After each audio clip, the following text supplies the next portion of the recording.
Ah, então você voltou.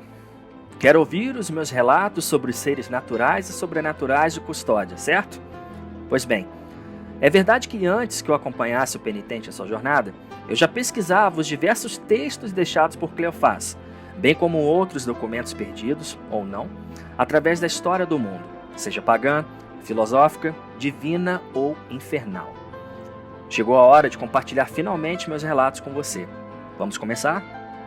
Acho que podemos falar primeiro sobre aquele que é o cerne de todo o universo de Blasphemous, o milagre. Parafraseando Deogracias quando está contemplando o nó das 3 palavras, ele dizia: E assim, a culpa, o arrependimento, o luto e todas as dores da alma de todos os tipos se manifestaram de forma visível e tangível, em todos os lugares e em todos nós. Às vezes na forma de bênção e graça, às vezes na forma de punição e corrupção. Essa vontade divina, igualmente piedosa e cruel, que não podemos e nunca poderemos desvendar, chamava-se milagre. Se manifestando de formas diversas, o milagre doloroso, como é conhecido, é uma entidade sobrenatural, uma força suprema, mas também é lembrado por todos como um evento misterioso.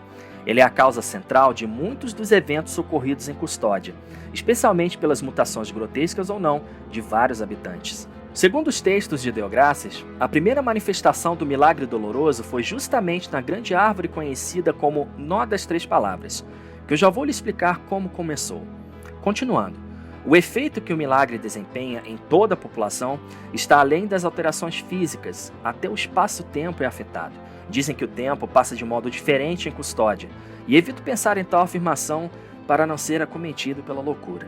Ao longo dos relatos, vou tecer comentários sobre seres relevantes afetados pelo milagre. Assim, você pode acompanhar de modo apropriado e entender melhor sobre cada ponto. Segundo Deogracias, o primeiro relato da manifestação do milagre foi com um homem que, tomado pela culpa, desencadeou um ato de fé.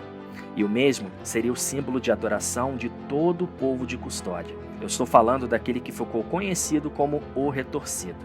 Os relatos versam sobre um homem jovem que possuía uma grande culpa e rogava por punição aos céus. Ele estava sentado em um grande tronco quando ocorre um fenômeno. O tronco começa a se ampliar e sua extensão começou a se contorcer em volta daquele corpo, e os dois tornaram-se um. Aquele homem não chorou, não gritou, somente proferiu 3 palavras: Minha grande culpa. Anos depois da morte daquele homem, uma grande árvore cresceu naquele lugar, com 3 grandes troncos nodosos. Esse termo significa que possuem vários nós, o que explica o nome O Nó das 3 Palavras, em alusão às palavras proferidas pelo homem que para sempre seria conhecido como o Retorcido. Aquela árvore é diferente de tudo que os olhos humanos haviam visto. De sua estrutura, escorre a cada ano um líquido dourado e quente. Tal fenômeno, segundo Deogracias, é justamente para nos lembrar que o primeiro milagre não nos abandonou. O objeto mais santo de toda a Custódia é o berço da aflição, aquele trono, no final da jornada, que nos leva para além do sonho. Considerado um graal, pois está repleto de sangue e ouro que escorreram durante a transformação do Retorcido. O Retorcido simboliza tanto a punição que leva à absolvição, na visão do clero de Custódia, quanto força e fé, como vemos na espada meia-culpa, empunhada pelo penitente durante toda a caminhada. Ainda sobre o berço da aflição, Deogracias se refere a ele como o berço do milagre doloroso, a relíquia final. Em um dos finais da jornada, Deogracias diz ao penitente que ele deve fazer a comunhão com o primeiro milagre, para que consiga a conexão com o Retorcido. Isso explica o momento em que, ao sentar no trono sagrado e golpear o próprio corpo, o auto-sacrifício faz com que troncos brotem do interior do penitente. O berço da aflição com certeza foi gerado por influência do Santo Graal do cristianismo, o que foi o cálice usado por Jesus Cristo em sua última ceia com os apóstolos, bem como José de Arimateia receberia no referido cálice o sangue de Cristo na cruz.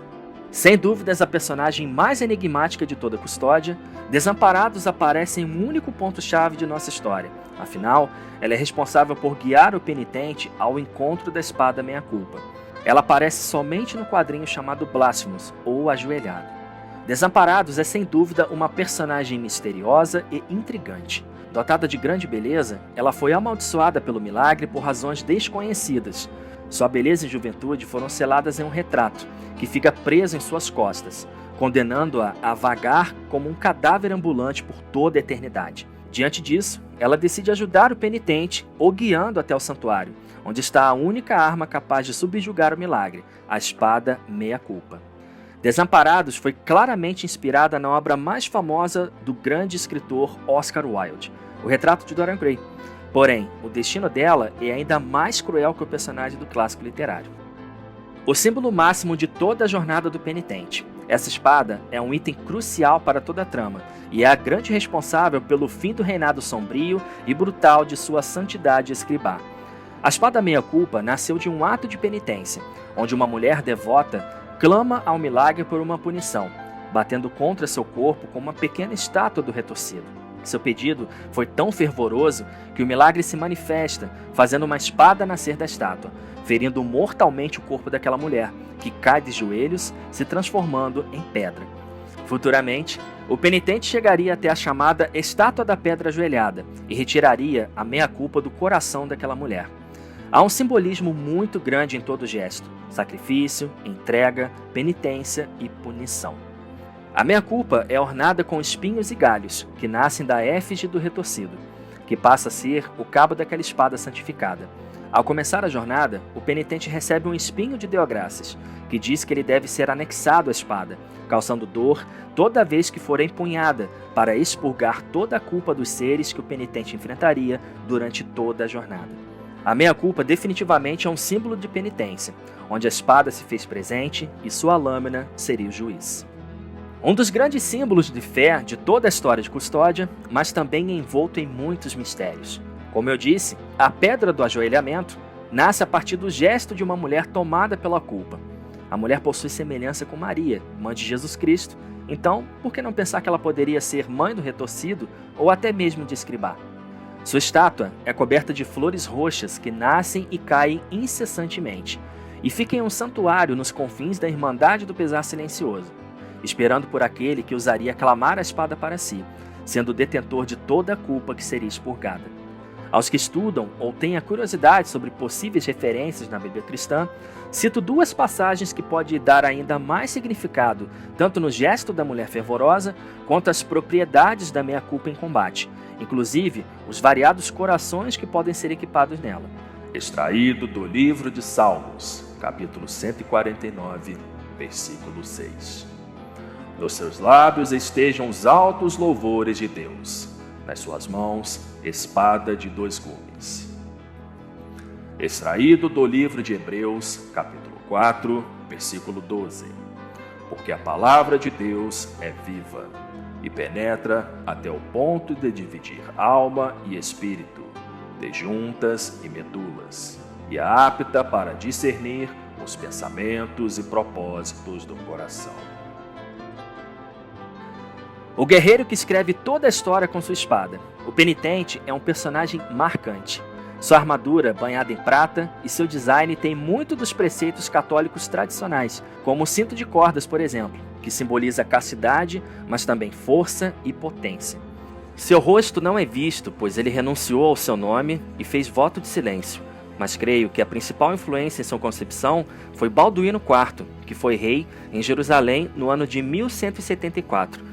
Você deve se lembrar dele como o Rei Leproso, e se você também é fã de cinema, ele apareceu no filme Cruzada, com Orlando Bloom.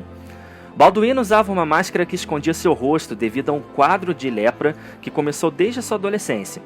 E em seu tempo de vida, o antigo rei recorreu a várias medidas, inclusive imersão no Rio Jordão, tentando emular o que foi feito pelo profeta Eliseu. O icônico elmo é baseado no item chamado capirote, um chapéu pontudo de forma cônica usado na Espanha. O capirote é usado por várias irmandades, especialmente na Semana Santa, e possui cores variadas. Porém, sua origem é bem sombria. A palavra capirote deriva de uma língua chamada gascão, que é falada na Gasconha, uma região da França que fica na fronteira com a Espanha, mas no termo comum significa capuz. O capirote teve sua gênese no período da Inquisição, em que os homens e mulheres presos tinham que usar o capirote como forma de humilhação pública, durante o chamado auto de fé. O auto de fé era um ritual de penitência pública, onde hereges e apóstatas, aqueles que desertaram da religião, decidiam sobre a punição aos presos, onde eles poderiam abandonar a heresia ou continuarem em seus crimes heréticos e serem condenados à prisão perpétua ou à morte. O capirote ainda é usado atualmente na Semana Santa, principalmente na cidade de Andaluzia, e apesar de ser uma cerimônia em tese bonita, também é bem intimidadora. A maior influência do design do elmo do penitente foi a pintura chamada Procissão de Flagelantes, feita por Francisco Goya, considerado um dos mais importantes pintores espanhóis de todos os tempos. Por fim, os espinhos em torno da testa remetem à coroa de Cristo, e sua proliferação até a ponta do capirote simboliza o mesmo fenômeno que o retorcido sofreu ao ser envolto pelos troncos da árvore nodosa. Aquele que possui conhecimento das Escrituras e seus mistérios. Deogracias é um personagem formidável. Ele é autoproclamado testemunha e narrador de todos os atos do milagre, e alega que esta é a sua penitência. Ele está sempre de joelhos, seus membros superiores são envoltos por cordas pesadas, bem como seu rosto, onde as cordas estão em espiral, que é coberto por um grande capirote. Mesmo ajoelhado, ele é bem maior que o penitente, e em suas mãos fica um grande pergaminho. Ele já foi um escriba, mas deixou sua abadia para ser uma testemunha do milagre, e poucas vezes o vemos de pé em nossa jornada, podendo assim ver seus joelhos machucados e sangrando. Isso explica o porquê ele está sempre de posse do pergaminho, pois ainda continua escrevendo cada evento, cada passo do milagre, indicando seu grande conhecimento sobre a história da população e de todos os eventos sobrenaturais. Deogracias vem do latim variante do espanhol e quer dizer graças a Deus. E sua referida máscara feita de vime é derivada das esteiras de vime usadas nas cozinhas do sul da Espanha. Ao passar por Albeiro, você com certeza já se perguntou sobre aquela fonte que, ao ser tocada, transporta o usuário ao lugar fora do tempo e espaço mundano. A referida fonte nos leva ao chamado Lago dos Peregrinos Silenciosos, que é repleto de estátuas de sal, de peregrinos espalhadas até onde nossa vista alcança. Dizem as Escrituras que foram punidos pelo milagre devido à sua preguiça. A transformação começou pelos pés até a cabeça, e por suas expressões, o sofrimento foi bem intenso. Dizem que se chegarmos perto de uma estátua, conseguimos ouvir seu lamento ou grito de dor. No fim do caminho, vemos uma grande estátua de um homem sentado, com as pernas cruzadas. Ele é um grande senhor, capaz de transformar itens mundanos em relíquias abençoadas que auxiliam o penitente em sua jornada. Mas nem sempre ele fez atos nobres. Ele foi adorado pelos peregrinos, agora transformados em sal, e fazia atos falsos usando o sal como bênção, distribuindo entre seus adoradores. Óbvio que o milagre o condenou, junto a seus fiéis, a ficarem reclusos nesse reino etéreo por tempo indeterminado. Porém, o homem tem esperança que, ao criar as referidas relíquias, possa garantir a sua passagem para a absolvição. Em relação às referências, o Senhor abençoado das feridas salgadas foi baseado na história de Ló e sua família, especialmente a época em que viviam na maligna cidade de Gomorra. O ponto que nos interessa é justamente a guerra que ocorre entre Sodoma e Gomorra, após as riquezas de Ló serem saqueadas. Deus os ordena que saiam imediatamente, pois ele vai destruir tudo, mas os adverte que não podem olhar para trás. Porém, a esposa de Ló era curiosa e, enquanto estavam fugindo de toda aquela destruição, resolveu olhar para trás, sendo convertida em uma estátua de sal. Existe um pequeno grupo de devotos que vivem escondidos na cidade de Albeiro, que são liderados por um homem chamado Tirso. Esse grupo é conhecido como os Beijadores de Chagas, pois ao cuidar dos leprosos e de outros enfermos, eles também beijam as feridas, sem medo de serem acometidos por qualquer doença. Os Beijadores de Chagas são almas caridosas que espalham a esperança a seu próprio modo. Tirso foi claramente inspirado em um religioso chamado Giovanni di Pietro di Bernardone, conhecido como todos nós como São Francisco de Assis, que fundou a Ordem dos Franciscanos. A semelhança não só física, mas também das ações é incontestável, e uma curiosidade que você com certeza vai prestar atenção de um modo diferente na jornada é: Ao passar pelas ruas de Albeiro, após o primeiro contato com Tirso, conforme o penitente progride, em alguns momentos aparece bem perto do lugar onde Tirso vive um pequeno cachorrinho, que inclusive pode ser acariciado pelas mãos do penitente. São Francisco de Assis também é o protetor dos animais, logo atrai o bichinho simpático para perto.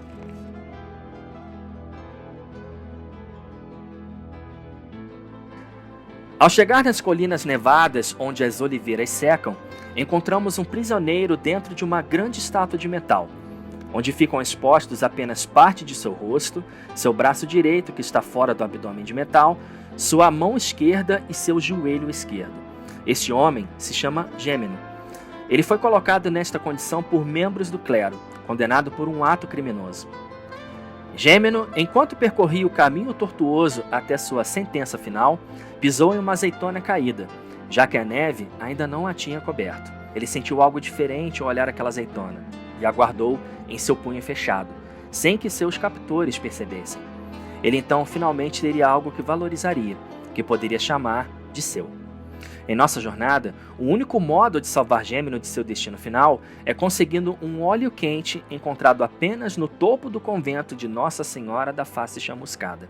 Ao ajudarmos o condenado, ele então sai de seu cárcere para uma outra localidade, e onde ele estava, podemos ver uma azeitona congelada. O referido lugar onde Gêmeno está em vigília é uma caverna com um túmulo que eu já vou explicar de quem é. Sobre referências históricas ou bíblicas, Gêmeno claramente foi inspirado no homem que depois virou santo, chamado Sebastião de Narbona. Sebastião era um soldado romano que, por consequência de seu comportamento brando com os cristãos, pois ele também era, foi amarrado em uma árvore e condenado a várias flechadas, o que o tornou um grande símbolo retratado em várias pinturas posteriores. Porém, não foram as flechadas que causaram sua morte. A título de curiosidade histórica, Sebastião foi encontrado em um rio por Santa Irene, e ao se apresentar novamente a seus superiores, Sebastião foi espancado até a morte. Vale lembrar que ele e Irene foram martirizados durante o período de reinado do imperador Diocleciano. A referida tumba que Gêmeno é encontrado em vigília e reverência é a da jovem Engrácia. Engrácia era uma mestra artesã muito habilidosa e conceituada por toda a custódia. Seus rosários eram mais belos e prestigiados por padres, bispos e até sua santidade escribá encomendou um para si. Sim, as contas de rosário adquiridas durante a jornada são fragmentos perdidos feitos por Engrácia. Mas isso também gerou consequências, pois todo rosário que não fosse feito pela própria Engrácia não recebia bênçãos, o que fazia que as preces feitas com eles não seriam ouvidas. Todos os outros rosários então foram considerados itens heréticos e ordenou-se que fossem encontrados e destruídos. Diziam que Engrácia também era uma irmã do convento de Nossa Senhora da Face Chamuscada, mas ao contrário de suas irmãs, que coletavam azeitonas e produziam azeite para fins cerimoniais, Engrácia estava sempre sozinha pela serra colhendo azeitonas. Várias vezes ela foi vista chorando entre as oliveiras, e logo seu desejo de ficar sozinha foi notado por todos. Talvez por medo que mais pessoas se machucassem ou por se sentir culpada de tudo que a igreja fez devido aos rosários. Mas algo curioso começou a acontecer. A seca destruiu quase todas as oliveiras, mas a região onde Engrácia frequentava sozinha sempre tinha colheitas abundantes. Dizem que suas lágrimas eram as responsáveis por tal fenômeno. Em uma fatídica manhã, Engrácia foi encontrada sem vida. Seu corpo estava encostado em uma das oliveiras, e as freiras a enterraram dentro de uma gruta próxima das oliveiras, que foram suas únicas companhias durante toda a sua vida. Após a morte de Engrácia, as oliveiras começaram a secar, dando o nome que conhecemos àquela região. Em seu túmulo, o penitente acaba encontrando suas últimas palavras, que transformaram-se em uma saíta dolorosa que diz: Deixe-me sofrer, deixe-me sofrer, pois uma ferida em mim é uma a menos em você. Deixe-me sangrar, deixe-me sentir, para um corte em mim é uma carícia para você. Deixe-me chorar, deixe-me gemer, como todas as minhas lágrimas são apenas para mim. Por enquanto, deixo você refletindo sobre os meus primeiros relatos, onde conhecer cada personagem de Custódia vai ser uma experiência única. Resta saber o quanto tais origens serão uma bênção ou perdição em sua caminhada. Compartilhe com seus amigos, sejam eles curiosos ou estudiosos deste universo, e espero vê-los em breve, pois os relatos estão apenas começando.